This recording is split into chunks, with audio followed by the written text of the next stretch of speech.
Shalom umat Tuhan. Selamat berjumpa kembali di dalam Cool Online pada hari ini.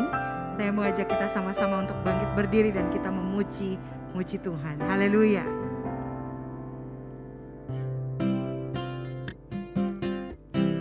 Ketika Tuhan hadir, maka berkatnya mengalir atas setiap kita.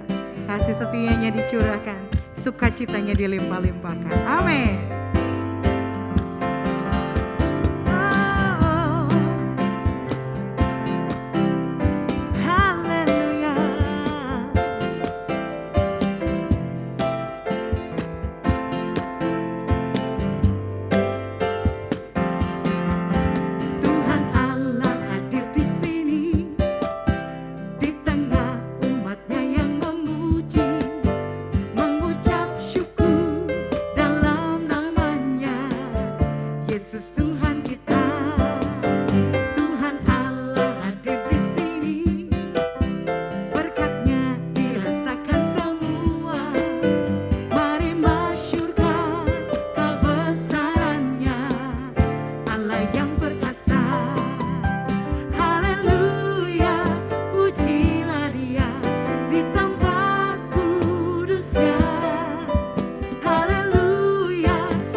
Kami senantiasa mengagumi keperkasaan-Mu ya Tuhan, kebesaran-Mu dan perbuatan-Mu di hidup kami. Sungguh Engkau mempesona kami dengan segala anugerah dan kebaikan-Mu. Kasih-Mu ya Tuhan, kasih-Mu itu senantiasa melingkupi kami. Kami nyatakan kasih kami kepadamu ya Tuhan. Engkau segala-galanya dalam hidup kami. Engkau hadir di tengah Cool pada hari ini ya Tuhan. Engkau memberkati setiap kami. Engkau membawa kami dekat dengan Engkau ya Tuhan.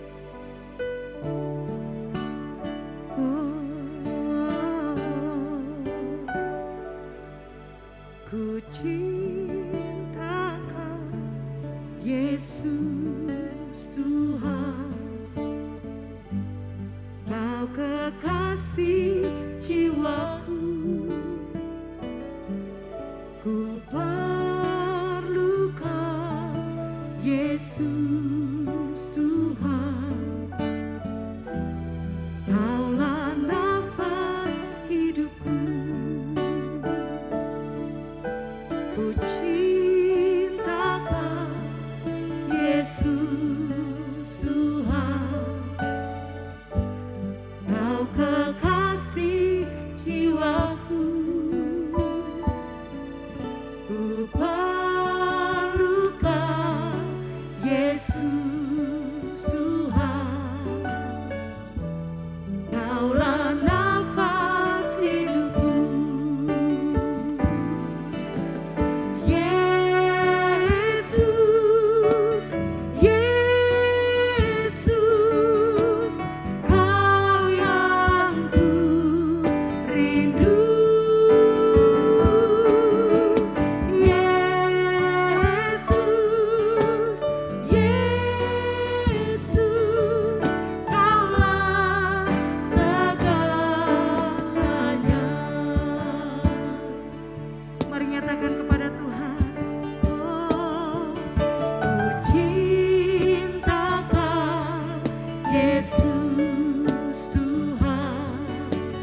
Engkau segala-galanya bagi kami ya Tuhan.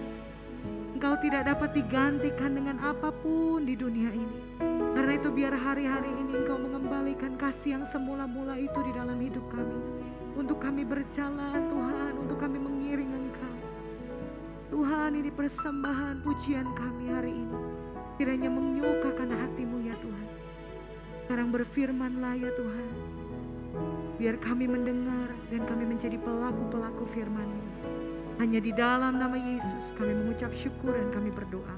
Mari sama-sama kita katakan, amin. Shalom semua jemaat Cool Online yang saya kasihi, apa kabarnya? Saya percaya kita semua dalam keadaan yang baik dan sehat. Mari saat ini kita bersatu hati untuk masuk di dalam firman-Nya. Mari kita berdoa. Bapa, kami mengucap syukur untuk malam hari ini Tuhan, di mana Engkau mengumpulkan kami kembali di dalam Cool Online Tuhan. Bapa, saat ini biar Engkau sendiri yang menutup bungkus setiap kami dengan darah Yesus. Kami minta Tuhan agar Roh Kudus hadir di sini, mengurapi setiap kami yang akan mendengarkan firman-Mu Tuhan. Urapi hamba juga Tuhan yang akan menyampaikan isi hati-Mu. Pakai hamba sebagai alat-Mu Tuhan untuk menyampaikan isi hati-Mu Tuhan Yesus. Kami percaya firman yang ditaburkan itu tidak akan sia-sia Tuhan, tetapi akan bertumbuh di dalam kehidupan kami, bisa merubah mindset kami, bisa menegur kami juga Bapa. Terima kasih Tuhan Yesus, hanya di dalam nama-Mu kami berdoa dan mengucap syukur. Haleluya, amin. Ya, shalom semuanya. Apa kabar semua jemaat Cool Online yang saya kasihi? Pertama-tama saya mengucapkan terima kasih untuk Pak Budi selaku gembala yang sudah mengundang saya untuk bisa membawakan firman Tuhan malam ini. Saya percaya agar apa yang saya sampaikan ini boleh menjadi berkat bagi Bapak Ibu semuanya.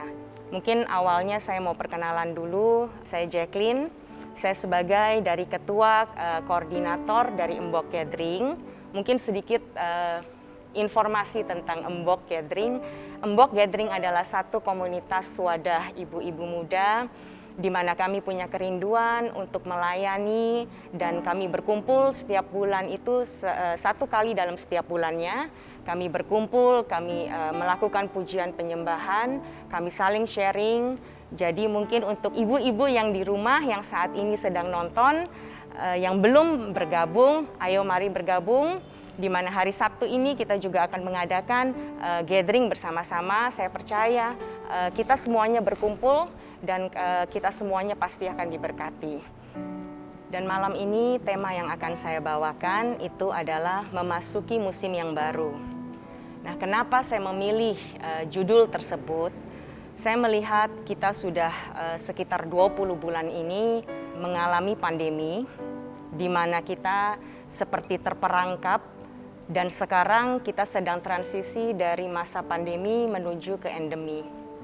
Dan berhubung saat ini kalau kita perhatikan Bapak Ibu, angka COVID memang menurun ya, walaupun ada info kalau Desember ini akan ada gelombang ketiga, tetapi tentu kita tolak dalam nama Yesus ya. Dan melihat karena angka COVID itu menurun, banyak orang-orang mungkin termasuk keluarga, teman itu yang udah cus berpergian keluar kota, keluar negeri ya. Ibarat kita tuh seperti kuda lepas kandang yang bebas merdeka gitu. Karena selama ini mungkin kita harus dikurung di dalam rumah ya, tidak bisa bersosialisasi, tidak bisa interaksi dengan teman, dengan keluarga, seperti itu. Dan kalau kita mau berpergian, kita akan menyiapkan sedemikian rapinya, organize-nya, itu mulai dari tiket, hotel, transportasi. Ambil contoh, misalkan kita mau ke pantai. Kita pasti akan bawa yang namanya baju berenang, alat-alat renang, dan semua peralatan berenang. Dan kalau kita mau pergi ke musim dingin, ke winter season, sudah pasti kita harus bawa jaket yang tebal ya. Kita harus bawa boots juga, intinya harus perlengkapan-perlengkapan untuk musim dingin. Melihat keadaan saat ini, pertanyaan yang muncul di benak saya itu adalah bagaimana dengan persiapan kerohanian kita, Bapak Ibu. Apakah kerohanian kita saat ini kita juga persiapkan sedemikian rapihnya dengan memasuki masa transisi ini dari pandemi ke endemi? Atau bisa dibilang kita hanya asal-asalan menyiapkan, mungkin yang sebelum pandemi roh kita menyala-nyala. Tetapi selama pandemi ini kita jadi malas beribadah, kita jadi malas melayani, kita jadi suam-suam kuku. Dan itulah yang banyak terjadi dengan anak-anak Tuhan hari-hari ini.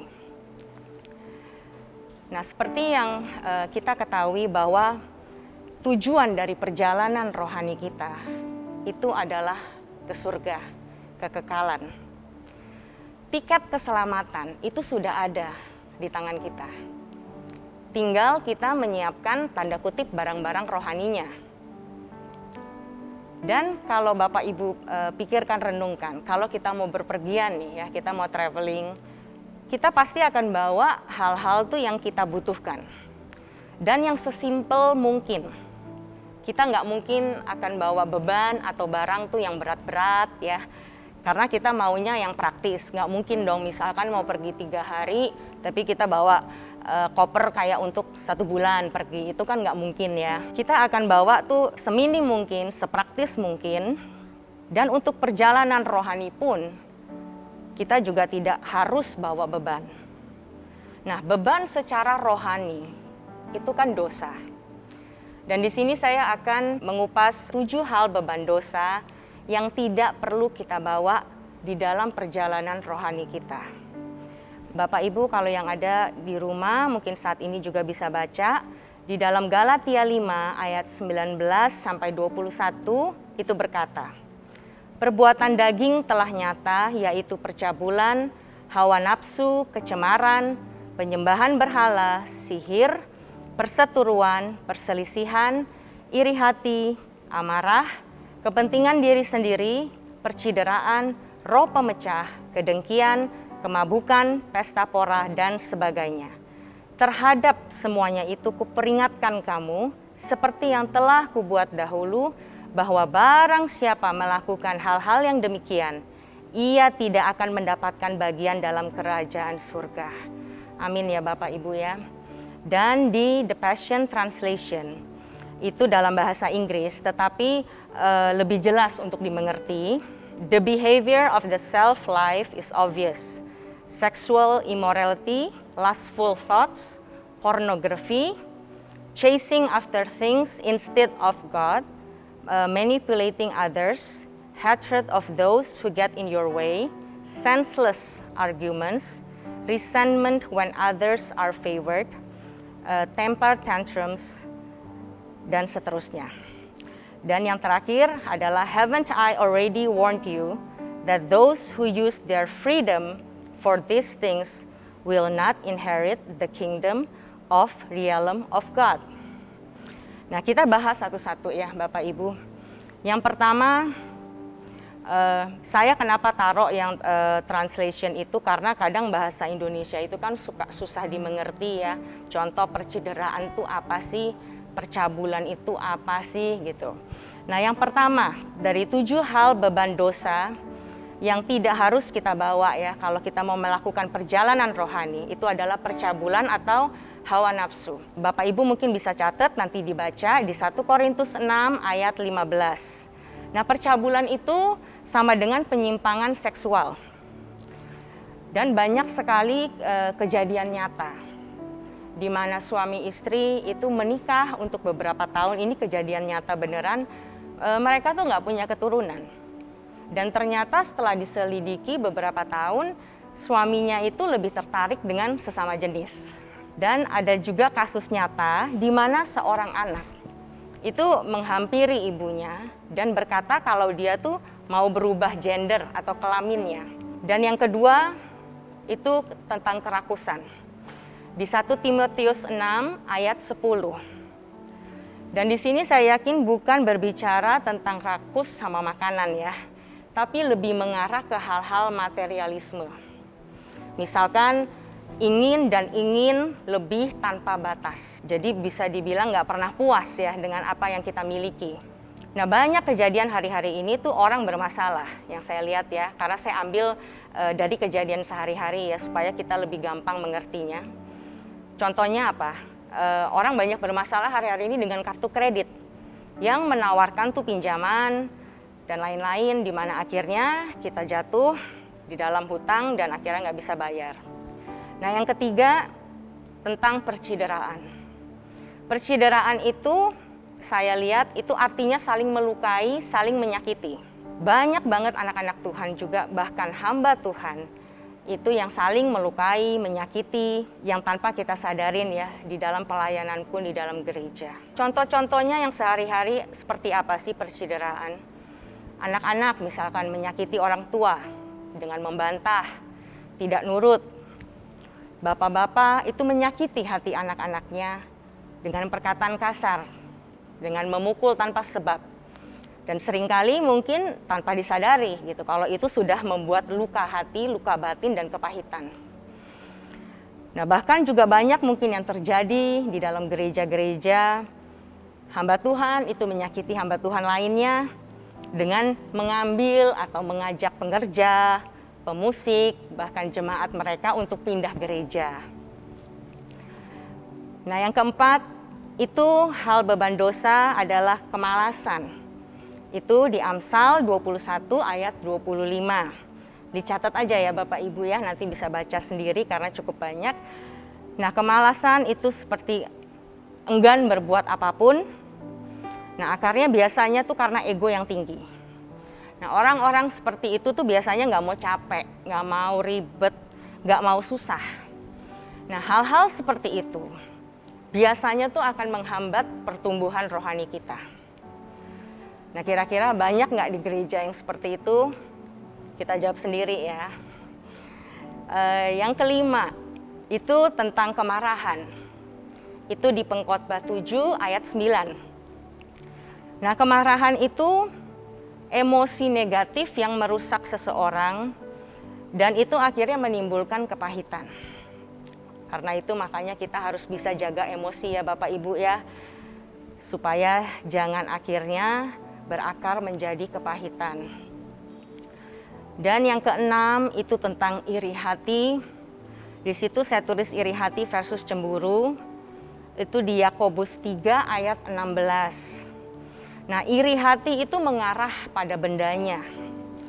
Kalau cemburu itu mengarah pada orangnya. Nah, kalau iri hati itu contohnya nih ya, saya kasih contoh. Saya iri hati karena gak punya tas merah seperti Ibu Rita. Nah, kalau cemburu itu mengarah kepada orangnya. Contohnya, buat saya, semua orang tuh boleh punya tas merah, kecuali Ibu Rita yang gak boleh punya. Nangkep ya Bapak Ibu ya, antara iri hati sama cemburu. Dan yang terakhir itu tentang kesombongan. Itu di Yesaya 2 ayat 11. Sikap merendahkan orang lain dan meninggikan diri sendiri. Dan banyak yang akhirnya menjadi sombong rohani. Artinya kita mungkin yang sudah tahu banyak firman Tuhan, kita merasa oh jabatan kita udah tinggi, posisi kita sudah tinggi. Jadi kita tuh nggak bisa menerima masukan atau teguran itu dari anak buah kita atau bawahan kita. Dan biasanya orang-orang yang penuh dengan kesombongan itu tuh merasa oh dia paling pinter gitu loh, karena dia tahu segala-segalanya. Apalagi kalau orang tersebut mungkin sukses ya, bisa menggunakan kekuatannya, kepintarannya dan kemampuannya. Jadi biasanya orang-orang yang penuh dengan kesombongan itu tidak butuh orang-orang tuh di sekeliling, karena dia merasa dia bisa sendiri melakukannya. Dari semua 7 beban dosa itu yang tadi saya jabarkan satu persatu, itu jangan kita bawa kalau kita mau memasuki perjalanan rohani kita. Karena tanpa kita sadari, hal-hal kecil yang kita pikir itu tidak bahaya, itu justru menyebabkan kita nggak akan masuk ke dalam kerajaan surga.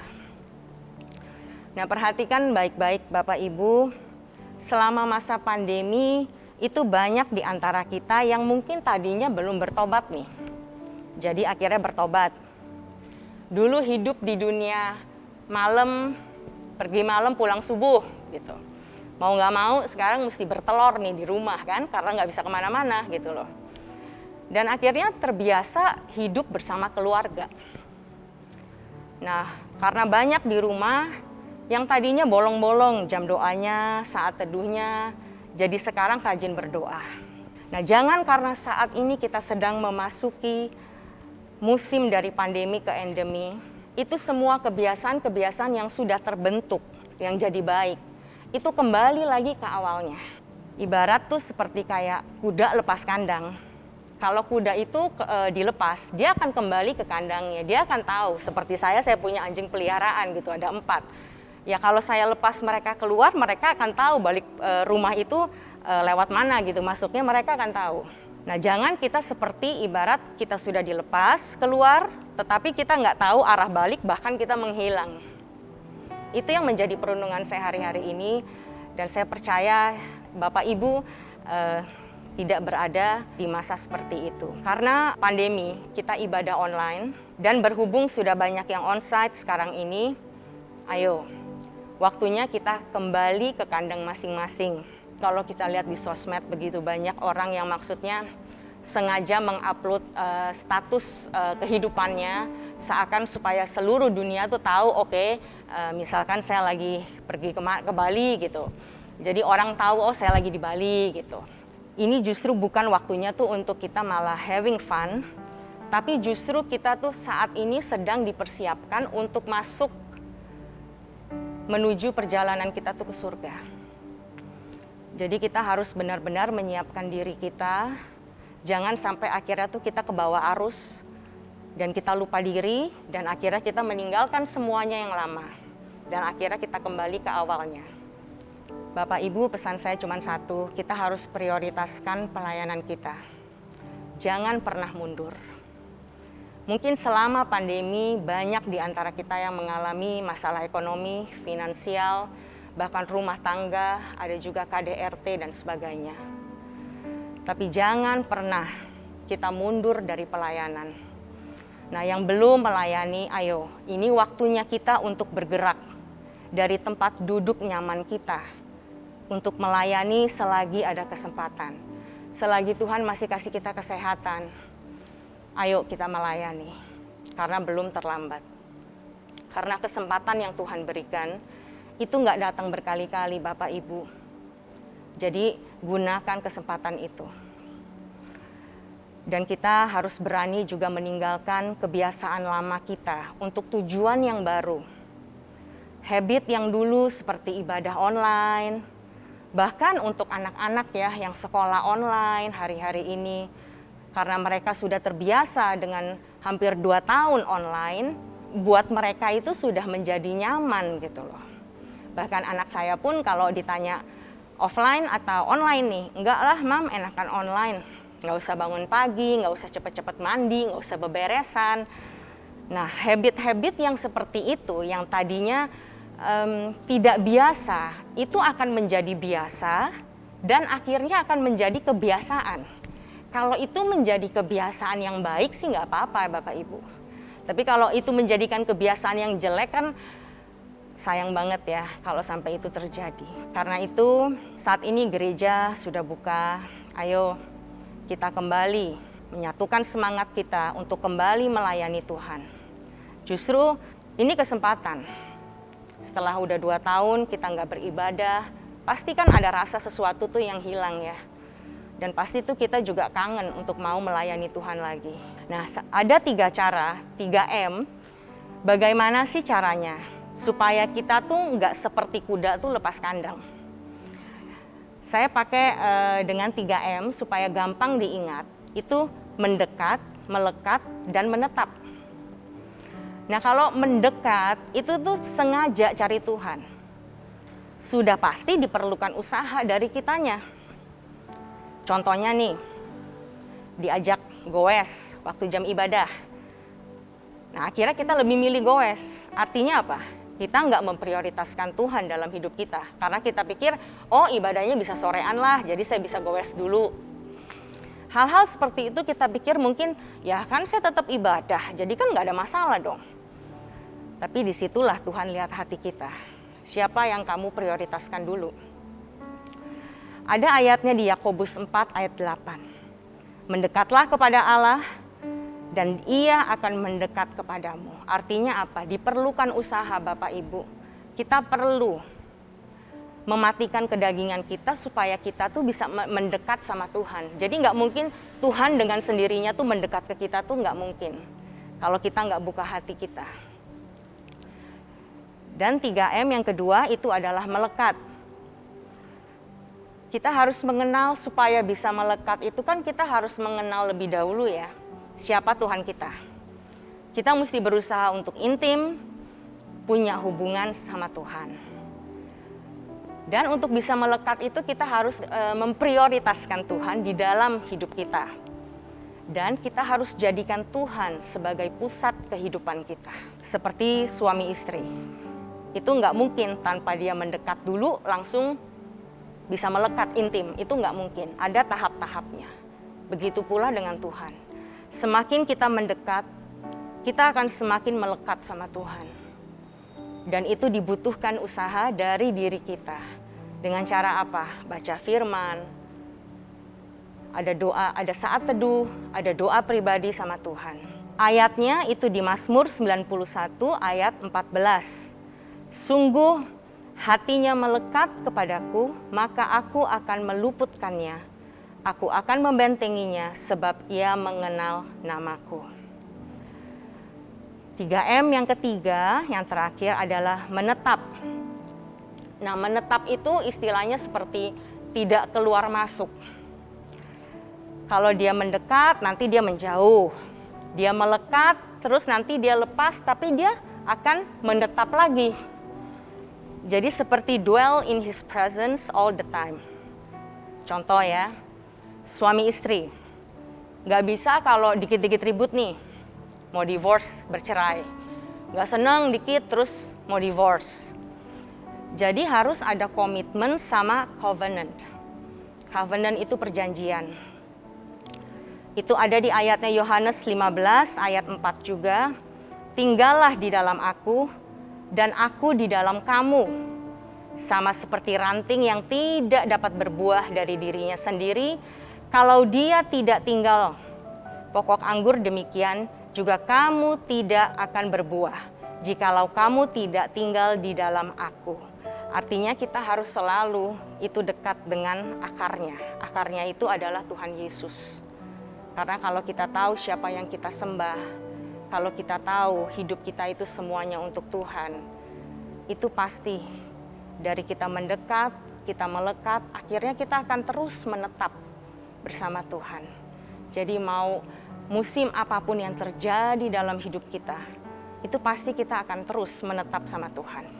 Dan pesan malam ini, memasuki musim yang baru, persiapkan hati dan pikiran kita supaya matang dan menjadi dewasa rohani. Karena hari-hari terakhir akan datang masa yang sukar di mana manusia akan mencintai dirinya sendiri. Mereka lebih menuruti hawa nafsu daripada menuruti Tuhan. Mungkin saya akan sedikit kesaksian dengan apa yang saya alami. Di mana 4 tahun lalu didirikannya Embok Gathering. Itu awal mulanya dari Embok Gathering. Saya dari dulu itu punya satu kerinduan untuk mau melayani Tuhan. Tetapi jujur saya nggak tahu saya harus mulai dari wadah mana, saya harus mulai pelayanan tuh dari mana. Bisa pas hari itu Ibu Rita telepon saya, dan kita berbincang-bincang di mana Ibu Rita pun terdorong ada satu kerinduan untuk membangun satu komunitas ibu-ibu muda supaya kita bisa aktif kembali melayani Tuhan. Jujur pada saat itu 4 tahun lalu, itu keputusan yang sulit buat saya Bapak Ibu. Karena mungkin ada beberapa aspek yang tidak mendukung, tetapi saat itu saya tahu, itu panggilan buat saya. Dan saya sungguh-sungguh saya nggak menyesal kalau saya sudah ambil itu keputusan. Karena saya percaya kalau saya 4 tahun yang lalu saya tidak mengambil itu kesempatan untuk melayani Tuhan, saya tidak mungkin berada di sini saat ini. Begitu banyak mujizat-mujizat, kebaikan Tuhan, itu yang Tuhan berikan dalam hidup saya. Bahkan kesembuhan yang saya alami, itu semua kebaikan dan anugerah dari Tuhan. Karena itu Bapak Ibu, ayo kembali kita ke jalannya Tuhan. Ayo melayani. Kita nggak tahu kapan kita dipanggil Tuhan. Selagi kita masih bisa bernafas, selagi kita masih sehat, ayo berikan waktu, berikan tenaga, kekuatan kita semuanya itu untuk Tuhan. Karena saya percaya, apa yang kita tabur itu nggak akan sia-sia, pasti akan kita tuai nantinya. Dan kita akan melihat mujizat demi mujizat itu terjadi di dalam kehidupan kita. Semoga dari apa yang kesaksian saya tadi itu bisa menguatkan Bapak Ibu dan mengembalikan iman kepercayaan Bapak Ibu saat ini.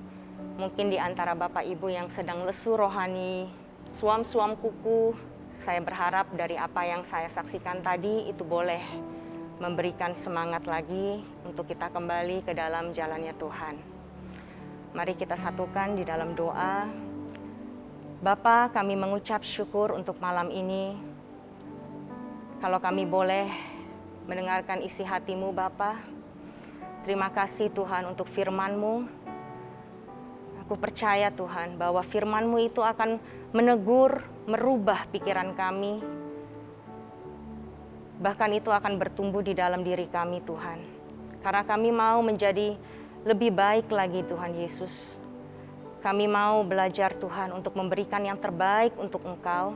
Kami mau berikan waktu kami Tuhan. Kami mau berikan semua yang kami miliki untuk kemuliaan nama-Mu. Kami tahu kami perlu Engkau di dalam hidup kami Tuhan. Kami tidak bisa apa-apa tanpa Engkau. Kami mau berikan semuanya untuk-Mu Tuhan Yesus. Engkau tutup bungkus setiap kami yang sudah mendengarkan.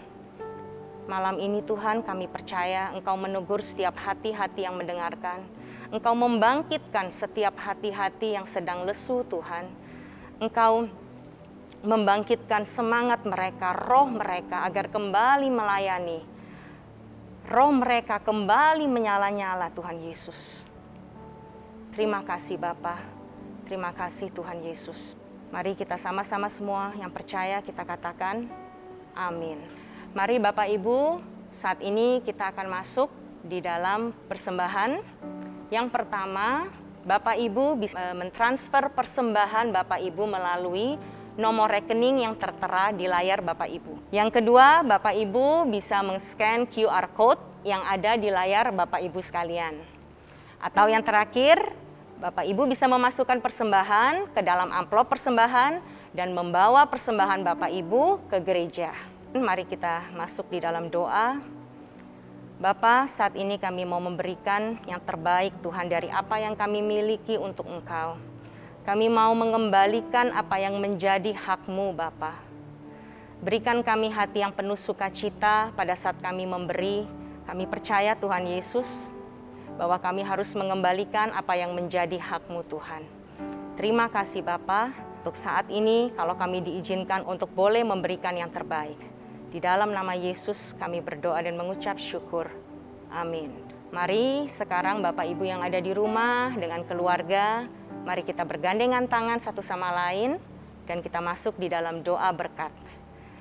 Terimalah berkat yang berlimpah-limpah dari Allah Bapa, kasih karunia anaknya yang tunggal Yesus Kristus, persekutuan yang manis dengan Roh Kudus, menyertai kita mulai saat ini, sampai Tuhan Yesus datang kembali untuk kedua kalinya, menjemput kita di awan-awan yang permai, bahkan untuk selama-lamanya.